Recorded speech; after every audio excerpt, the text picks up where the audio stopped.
Hello and welcome to ICICI Foundation and CNBC-TV18's Inclusive India series Livelihood Agenda. I'm Shireen Bhan. According to government reports, industry will require 347 million skilled workers over 10 years to sustain its growth. But what is industry doing to develop and grow this workforce? Critics say historically they've done precious little aside from token CSR training centers and the like. But in the last few years, things seem to be changing, especially with the formation of the central government's National Skills Mission under the Prime Minister's office. So on the show this week, we look at how government programs that are giving a new impetus to skills training are working. In the next 2 to 3 months, we would have covered all the 20 high growth sectors and some of the high employment sectors, wherein industry will set standards. They will also look at assessing and certifying the NSDC ecosystem. The focus for the Taj is to instill, essentially industry-relevant, high-quality skill training for deserving youth, because we need to ensure that such youth are able to leverage opportunities based on these schemes.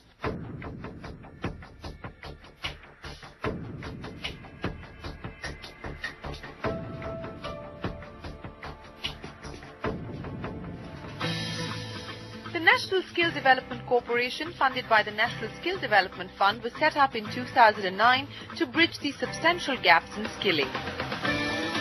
Set up as a not-for-profit company with an initial corpus of over 1,700 crore rupees, the NSDC's primary mandate has been to channelize funds to ventures working in this space, monitor progress, and work with industry bodies to create a standardization framework.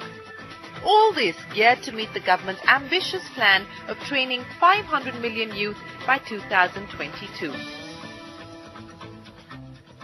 NSDC's story is all about scale, speed and execution. So if you look at last year, we had about 25 operational partners. Over the 1 year since then, we have moved to around 58 operational partners. And as of today, the NSDC board has approved 87 partners in the area of skill development.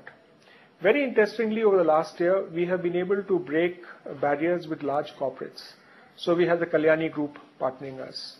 We have the Apollo Tyres Group partnering us. We are getting proposals in from other corporates such as Mahindra & Mahindra and the banking and financial services sector. HSBC has supported Mandeshi. So the corporate sector is now responding to NSDC. What it means on the ground is that we have over 2,000 centers operational. 900 of them are mobile.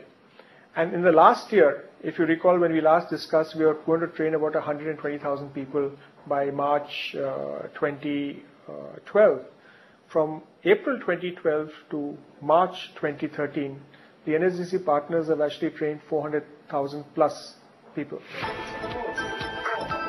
While only 54% of these people trained have found placement, the NSDC has performed quite well on its target of setting up 22 sector skill councils, with 18 of these in high-growth sectors like retail, telecom, automotive up and running.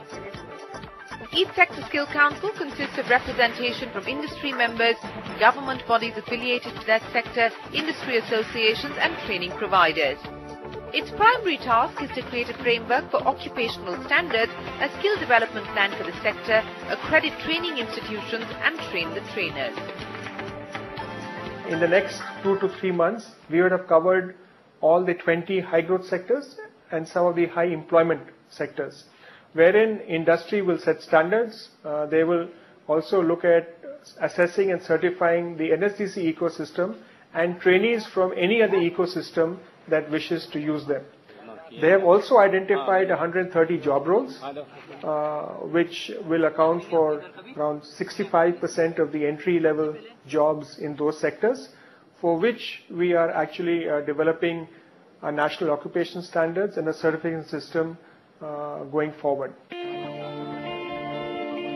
Of the sectors in which there will be massive incremental demand is the construction sector. This is also the sector that sees the highest inflow of workers from the rural agri-economy. Typically unskilled or semi-skilled, most of them begin and end their working life without substantially bettering their lot. On the other hand, it's a common lament of the construction industry that they don't have access to a skilled labor pool. It was to overcome this issue that the National Skill Development Corporation, along with the Confederation of Real Estate Developers Association of CREDI, initiated a program called Kushal. The uniqueness lies in providing learning opportunities to construction workers on the job and on the site itself free of cost. Problem with construction workers is they have never felt the need of having a certification, because any person who just can carry a scalpel or a hammer would be given a job because there is so much of demand for such people. Therefore, they thought spending time getting certification, losing their wages and being trained was not at all necessary. So this was one mindset which we had to change. Then the second problem was the problem of the contractors. The contractors felt that it would be an encroachment on their time when we taught the people when they were working. They thought they would lose on efficiency and it would cause some problems. But luckily, when we explained to them what benefits they would get in terms of speed and also in terms of the quality, they agreed, and then they allowed us to do this experiment. Since its inception, Kushal has trained 9,333 workers and certified more than 8,000 in various trades on as many as 87 work sites in the Pune city region. The course content has been professionally developed by experts of the field, and 53 trainers have trained and been appointed for this. But what were the synergies on collaborating with the NSDC? This kind of program would not have happened if there were no funds from the government. It was obvious that no stakeholder wanted to contribute for the training, because everybody felt that this was not going to work.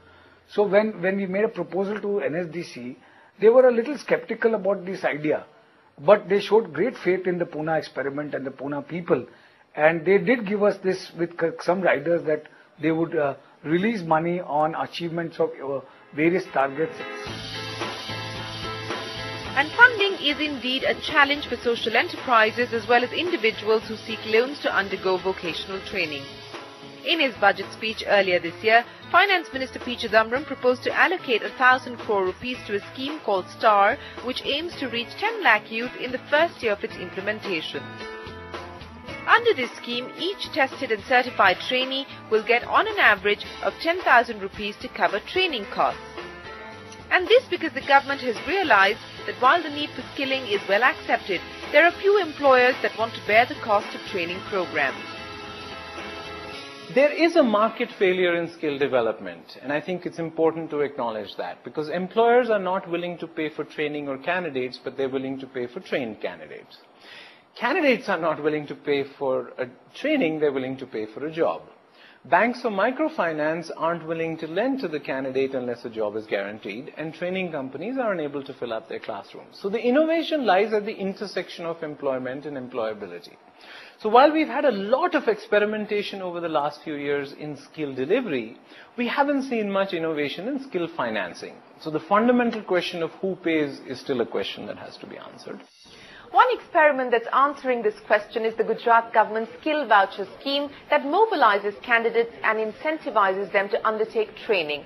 Now, these vouchers are serial numbered and issued directly in the name of the candidate, who can use it to avail of training for specified courses at an eligible institute.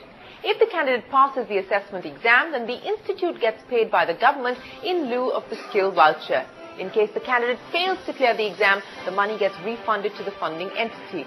A relatively new program, its efficacy will be judged only in the years to come.